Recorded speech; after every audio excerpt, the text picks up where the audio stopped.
Larry Bird at his best, LeBron James at his best. Oh, my God. And do we have to put the teams, too, or just individual players? If there's a draft, oh, my God, you can take Bird or LeBron. So let's say I take Larry at this age when I think he averaged 30, 10, and 7, something like that, and LeBron right now. So you got Larry Legend okay, or now LeBron. what rules are we playing to? We're playing today's rules.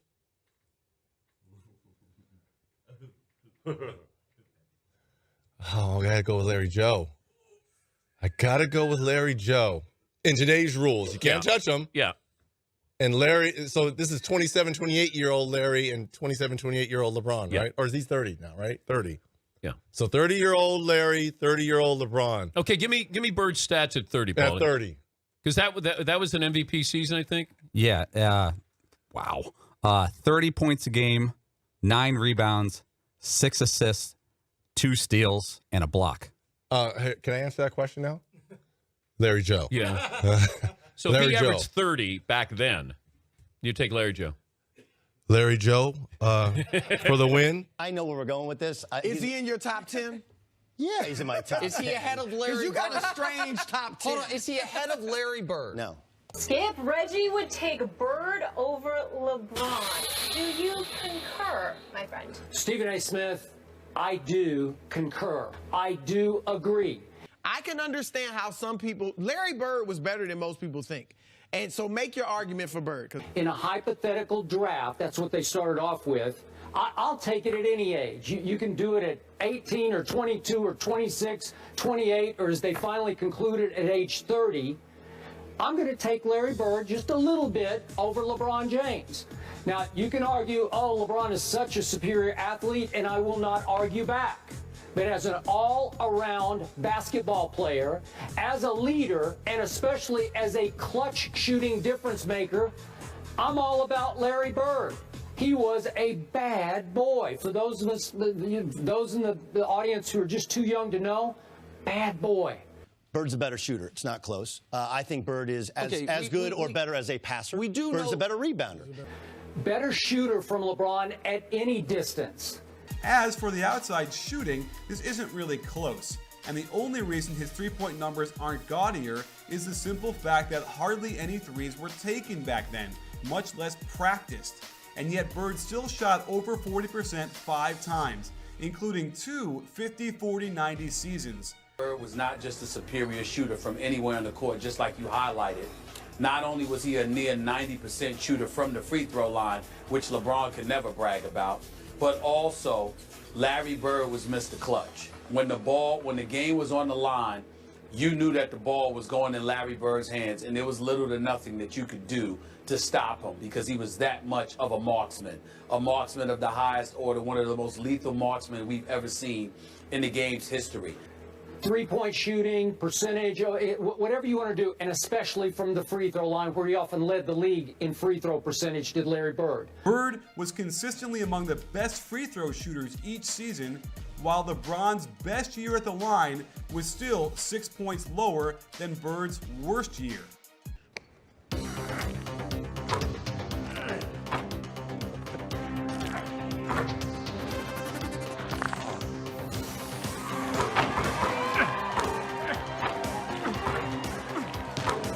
Overall field goal percentages are remarkably similar, but as we showed earlier, LeBron does the vast majority of his damage near the rim, where Larry was able to match the field goal percentage by taking many more shots from outside.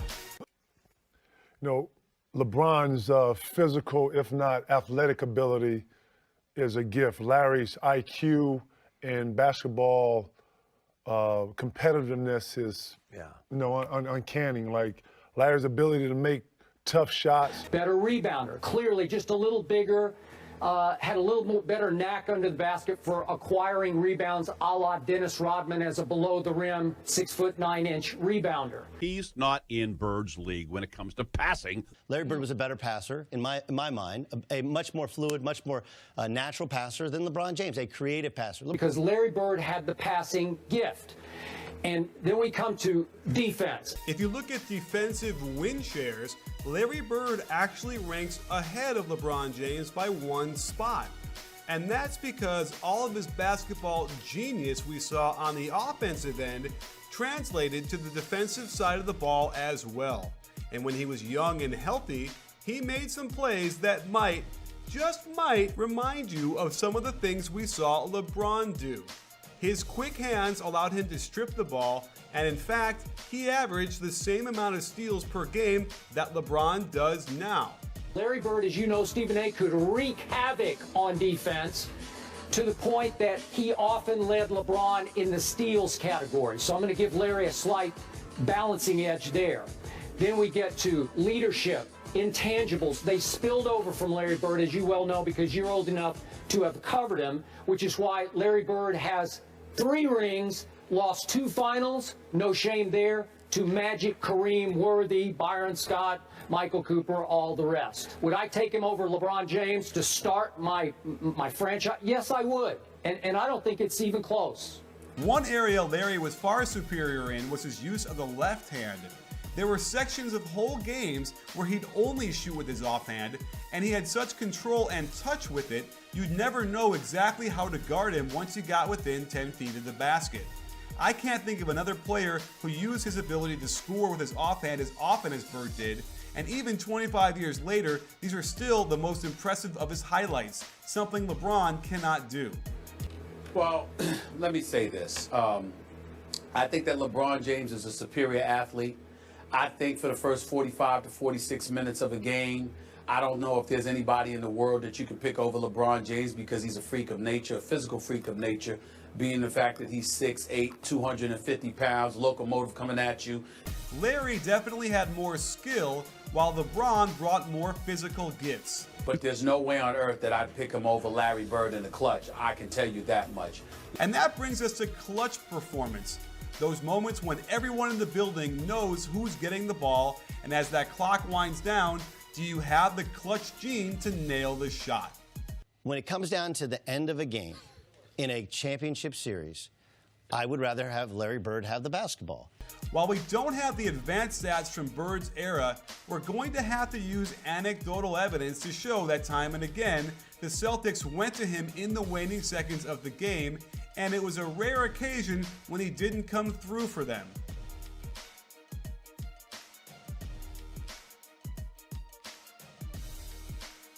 At the very least, there was never ever a time when Bird was afraid to shoot the ball in those pressure situations.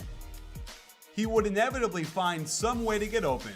Remember, they would hardly ever run a straight isolation out top and have him create off the dribble. Bird would flash open, find some sort of sliver of daylight, and get the jumper off. Again, these were moments when going to the basket wasn't preferable because the referees would definitely let the players decide these games. Foul calls were hard to come by, so it made more sense to do your best to get off a clean look from the outside. And Larry Bird was as good as anyone in this era with his knack for being in the right place at the right time, dropping in shots from all angles and degree of difficulty.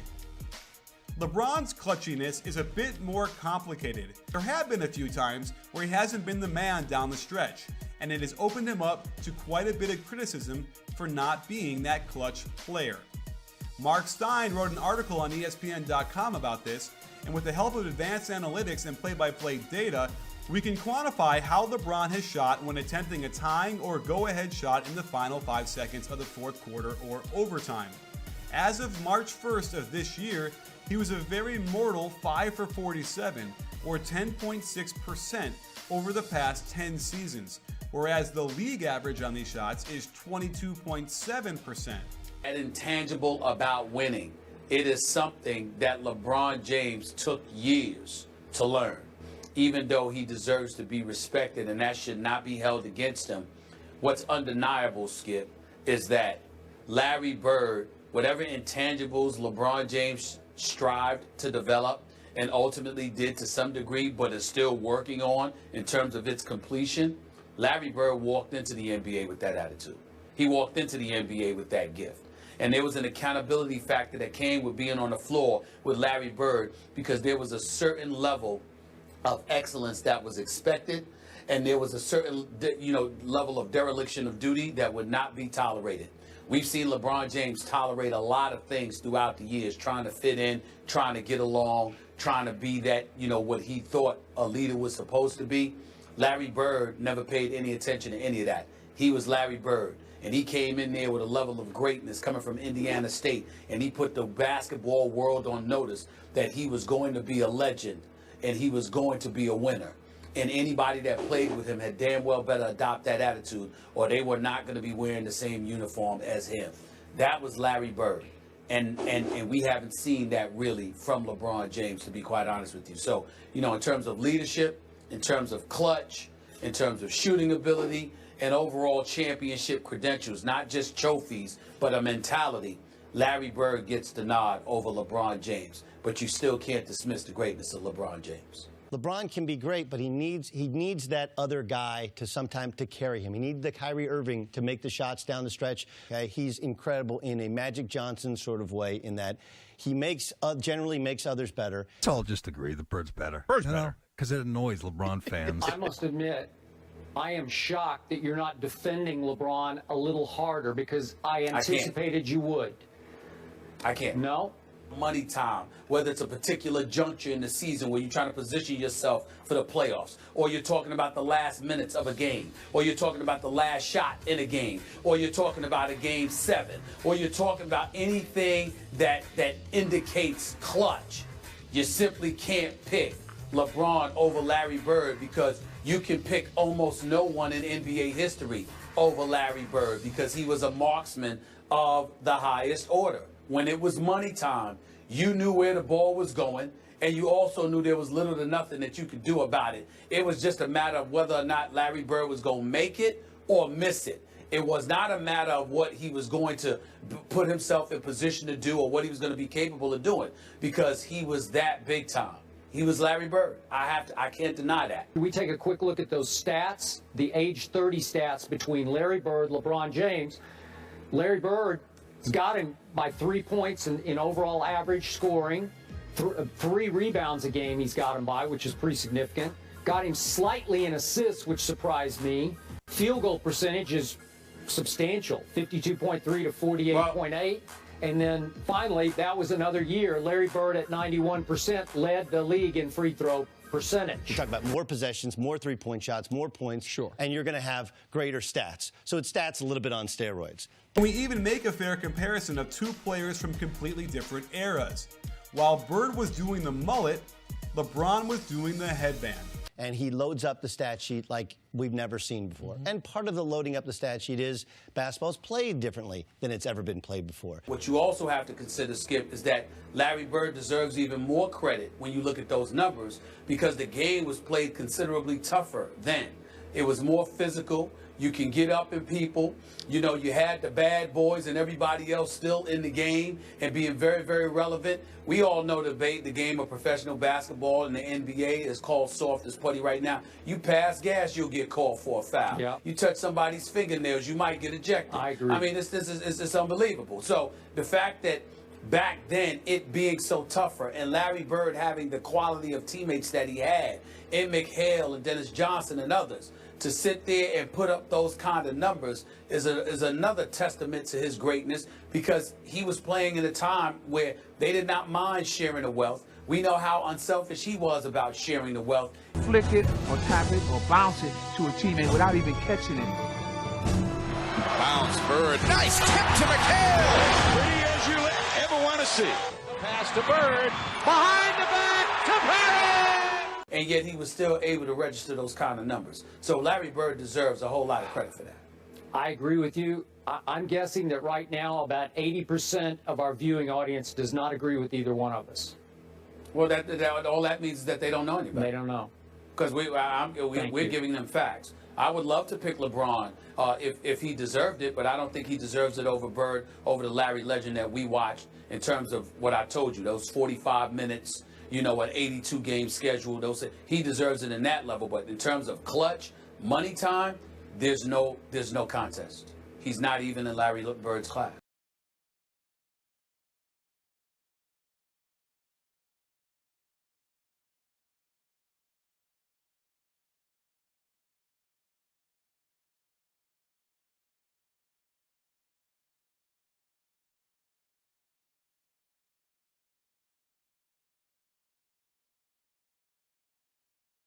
Reggie Miller, the push off on Michael Jordan, going over the left shoulder for three. It's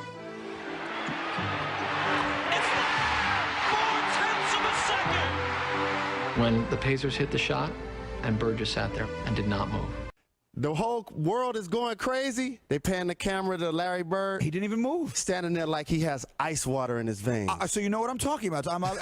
What is that? He's not even human. I've never seen anything like that in my life. He didn't even blink. Talk about calm under pressure, right? And that's the way he was as a player. He doesn't even blink. I mean, did he ever get excited? Did you ever hear him yell? Yes, he got excited, absolutely. But we treated Larry Bird like E.F. Hutton. When he talked, people listened. He didn't say too much, but when he did, he had our attention. Larry Joe Bird beat every single last real nigga in his era. Everybody. Nobody else can say it. Not Magic, not Kareem, not MJ. Nobody can say that they beat every single last real nigga in their era. Bird did that. He beat everybody in the 80s, nigga. Can't nobody say that. He beat Dr. J, he beat Moses, he beat Magic, Kareem, Worthy, he beat Isaiah Thomas, Dumars, Rodman, he beat Adrian Deadly. Larry Bird cooked this nigga Rodman so bad.